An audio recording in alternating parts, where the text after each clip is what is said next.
Why is the right to silence important? It's important because if you're being investigated by a committee or the police, generally speaking, you have a right not to incriminate yourself. So you have a right not to answer any questions. And this right is a kind of a sacrosanct right, and it's been preserved and defended for the last 300 or 400 years, even longer actually, I should say, across the democracies everywhere in the world, and in many other countries as well that are not democratic. It's your right to not answer any questions put to you when there's an allegation being made against you. What does causation mean?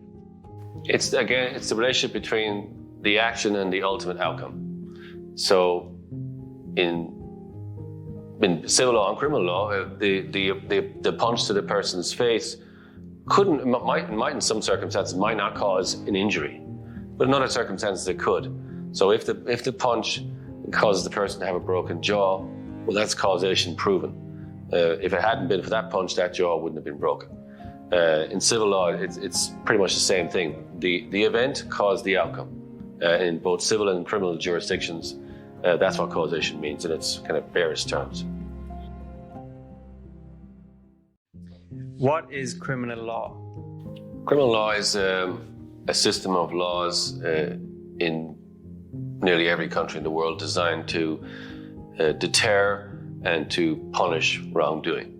It governs what's known as criminal offences.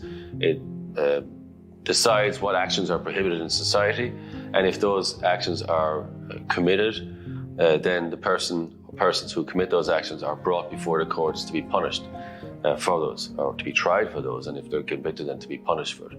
But it's a system of laws designed to deter specific behaviours, and where those behaviours take place, to punish them accordingly on behalf of the public at large. Do police hate lawyers? Some do. Most really don't. They understand that it's a system that they're doing their thing, you're doing your thing. Where people hate each other, it's usually personalities.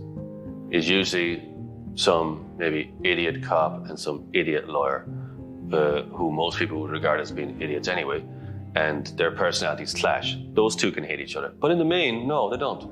Because they recognize that you have a job to do. I recognize that they have a job to do. I used to do their job. I do a different job now. But no, hate, no, not at all. Actually, the ones that might hate would be the ones who are never in court. They just, they get their dislike of people from watching TV shows. But the cops that are in court a lot, they understand. It's a business environment. And sometimes you're up, sometimes you're down. And they're but for the grace of God go I. But hatred, no, they're usually quite pragmatic, those guys. How long does cocaine stay in your system?